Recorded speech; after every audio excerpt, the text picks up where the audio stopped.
Hey guys, it's Danny. Today we're gonna perform a repotting. We're gonna repot one of my Oncidium Sharry Babies, which simply got forgotten somehow. I repotted, I think, 99% of my orchids in self-watering or a different setup than semi-hydro. There were a few other orchids which had priority, but now it is time to repot my orchid because it has grown and I cannot really keep up with watering. Even though temperatures are cooler now, he still drinks a lot. The problem is my orchid is in spike and in bud. So typically we don't really repot orchids which have flower spikes or buds. But in some instances we can. Sometimes it is actually advisable. My instance is not all that crucial, but I know that I'm not going to disturb this orchid. So even though we talked about this maybe briefly in the past, I will talk a little bit about repotting orchids while they're in bloom or in spike, what you should take into account, when is it okay, when it's not, because all the time I do have new subscribers and the question keeps popping up in the comment section. So from time to time I think it's a good idea to just refresh a little bit the topic. So as I was saying, I will repot my orchid even if it's in spike and nothing bad will happen to it. Although generally speaking, it's absolutely not the best time to repot orchids. So the reason for this is that flower spikes, buds, flowers, they take up a lot of energy from the orchid. Practically everything builds up to this moment.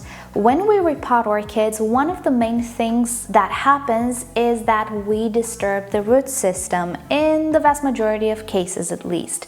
Many of the times when we repot new orchids, the medium completely needs to be removed because it is inadequate, or it's broken down, or it has pests or snails or something of the sorts. Many of the times we want to offer a completely new type of medium, so remains of organic medium might not be suited, and so on and so forth. This is when the most damage to the root system happens, and everything has to do with the root system. The roots feed the foliage, the pseudobulbs, all of the structures, and of course the flower spikes and flowers as well. If the orchid has issues or troubles hydrating itself, everything will suffer, including the flower spikes. And keeping in mind that the orchid is already under stress, trying to push energy and to develop the flower spikes and the buds, every little setback will have even more damaging effects than if the orchid was not in bloom, let's say. So in this period, it is actually advisable to disturb the orchid as less as possible. But not all orchids will respond the same because they're not all identical to each other. Some orchids have more vigorous roots. For example, Phalaenopsis orchids, in my opinion, are the orchids which are less prone to damage during repotting. Their roots are very thick, robust, and when you water them, they become very flexible as well, so damaging them during repotting is minimal if you compare them to other orchids, such as an Oncidium or a Miltoniopsis, which is one of the worst cases. Also, Phalaenopsis, along with a few other orchids, have a unique trait of actually not losing roots if the velamen is damaged on sections of the root. Meaning, if you damage the velamen along its length or even at the tip, the root itself will not completely wither off and die. So even if we manage to damage a little bit the root system of Phalaenopsis orchids, pretty much nothing bad will happen in the vast majority of cases, and the orchid will not suffer and get stressed by a repotting. Of course, this is generalized. In most cases, nothing bad will happen, but in some cases, of course, the orchid can respond bad. But Phalaenopsis, in my opinion, are a special case, and their roots are extremely robust, some of the most vigorous, I would say, and more resilient. There are orchids, however, which do not respond well if you damage even in the slightest the velamen, and these are the Cattleya orchids. My experience is that a Cattleya will suffer more through a repotting than a Phalaenopsis will. In any case, I'll put two lists on the screen right now, orchids that, for me at least, handle repotting better than others. So obviously, when it comes to your decision, you have to think about what type of orchid you are working with. If you know it is the type that has sensitive roots or that does not respond well to repotting and is actually prone to losing roots, better hold on to it until it finishes blooming if you want to enjoy the blooms, of course. A Cattleya, I would not actually repot when she is producing the flower spike or the buds, or she's even in bloom. If I can, I would wait for it. A Phalaenopsis, I would repot no matter what. And the Oncidium, well, it's somewhere in between. Depends how much attention I give to the repot. So that is the first consideration. Second, the type of medium in which the orchid is. Some media are just simply harder to remove, and I'm looking at bark chips now. Roots attach to the bark chips tremendously, and if you want to detach them, most probably you will just break the velamen, even if you're gonna soak the orchid prior to repotting and the roots become flexible. With bark, it's just not a fun time. Other media, such as sphagnum moss, can be lighter on the roots, although not easier to remove. Sphagnum moss has a tendency to compact, and if the root system grows a lot, it can become this really dense ball of media in the roots. Case in which I'll link it down below to my video in which I tell you my preferred method to remove sphagnum moss from pretty root-bound orchids. Most of the time, sphagnum moss is easily removable. With Phalaenopsis and mini Phalaenopsis is like a dream. You remove it in 30 seconds.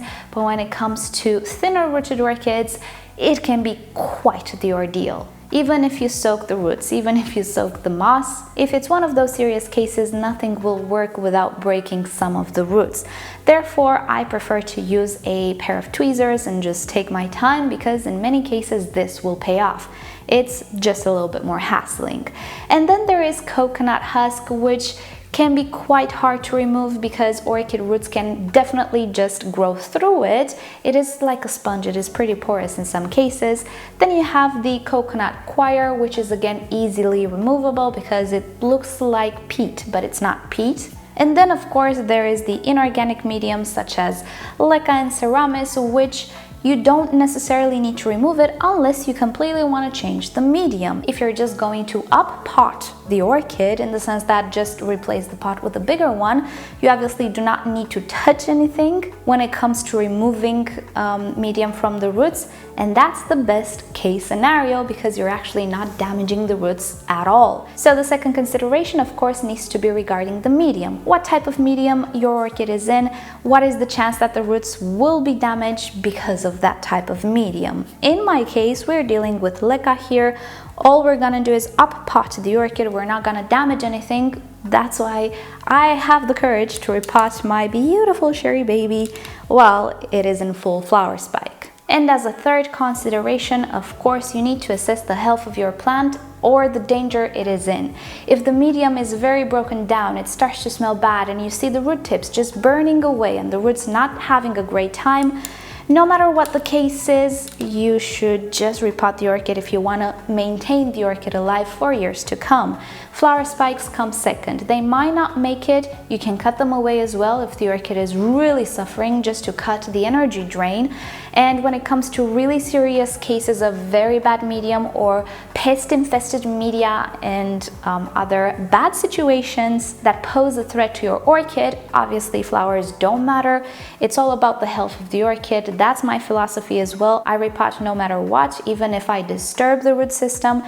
There's nothing to lose. Either I disturb the roots and damage them, either the media will just destroy them all. So yet again, you have to consider what is the situation of your orchid. Is it imperative that you really repot right now, or is the medium rather fresh looking, which is a rarer case, but it can happen. If the medium is okay, it doesn't pose any threat, you don't see any signs of pest, you can actually wait a little bit more until the orchid finishes with her flower spikes and her blooms, and then you can repot it. But that would be a third thing to consider. I'm not going to talk about seasons and the best time to repot. Usually the best time to repot is after a orchid blooms, and this can be throughout the year. For some orchids it is better to repot them in spring, while for others even in the fall right now. Others should be repotted in their dormancy, like the catasetums during winter. So this will have to be in accordance to your orchid as well, but for me, seasons and stuff, they come second really. There are other things that I consider more important. If you're gonna do a maintenance repot, nothing is rushing you, there's no danger of anything, yeah, wait for the proper season as well, why not? But most of the times when it comes to repotting, especially new orchids, we're thinking about the health of the orchid more than just maintenance. Today though, we're gonna do a maintenance repot, and since this orchid has flower spikes, I thought it would be a good idea to elaborate a little bit on that. And as I was saying, we're dealing with leca here. All I'm gonna do is actually change the setup from semi-hydro to self-watering. I will use a bigger pot as well because I have a feeling this orchid will become a little monster next year. So just like with any repotting, I will try to squeeze a little bit the pot just to make sure that the roots are not super attached to the pot. The orchid is actually slightly damp, and now I'm gonna try to grab the base of the pseudobulbs, the rhizome practically, and pull up.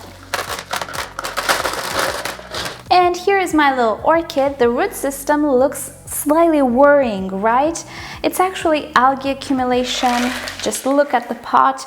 These spots are actually slightly translucent and light just shines right through, so the medium and the sides, you can see they developed quite a bit of algae, which then transferred to the velamen, and they look rather weird, but they are actually alive. There are actually very thin tips. Let me just give you a close-up. Okay, so all over the place there are very thin tips like this one, and I really don't want to disturb them.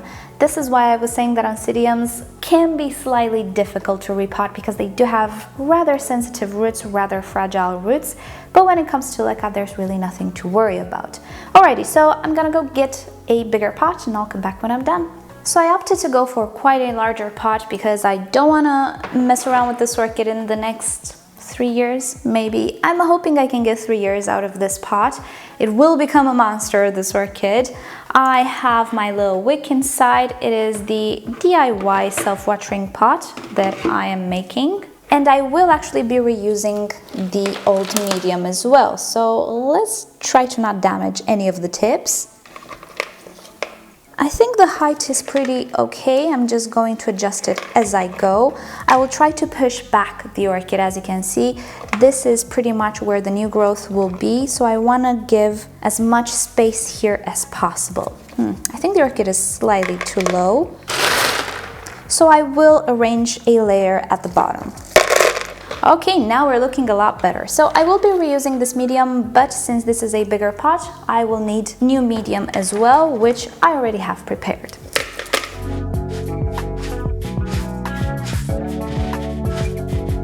And here we have my orchid repotted. The last thing that I want to do is soak this orchid. This is just plain tap water.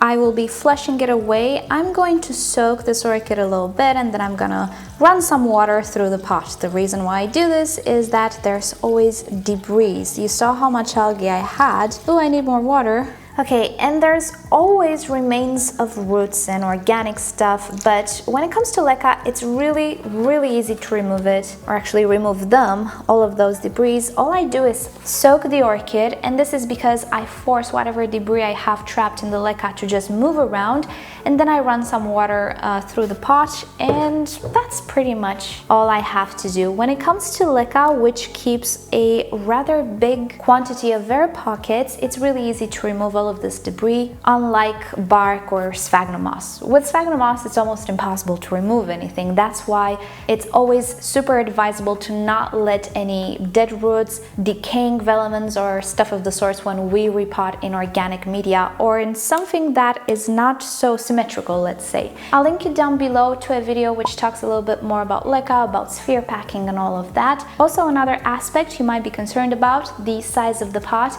Again, when it comes to leca, it doesn't really matter. In my experience, I've never had issues because the rules which apply with organic medium don't apply with leca and inorganic, and specifically because of the shape of the leca, again, it doesn't really matter. We need to play by different rules. I do have a video about it, again, check it down below in the description. So with that said, I'm going to remove the water, just run some tap water through the pot to remove everything that I can, and then just water it normally with my osmosis water and fertilizer.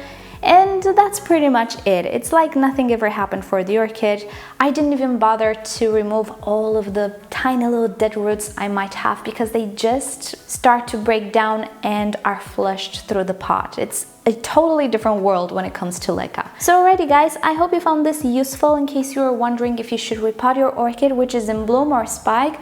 I hope you can figure it out now. And remember that not all orchid is the same. You will not have the same situations all the time. We don't all have the same conditions, environments, and media and so on. So you have to apply these guides to your particular instance. So with that said, thank you all so much for watching. I hope you've enjoyed it. You know the drill. Like or dislike this video below. Subscribe to my channel for regular orchid videos, tutorials, Q&As, and other fun orchid subjects. And if you like YouTube to notify you whenever I upload a new video, just turn on notifications for my channel. If you want to learn more about the pots that I use, medium and so on, just expand the description. I have everything listed there. And with that said, I'll see you guys tomorrow. Bye!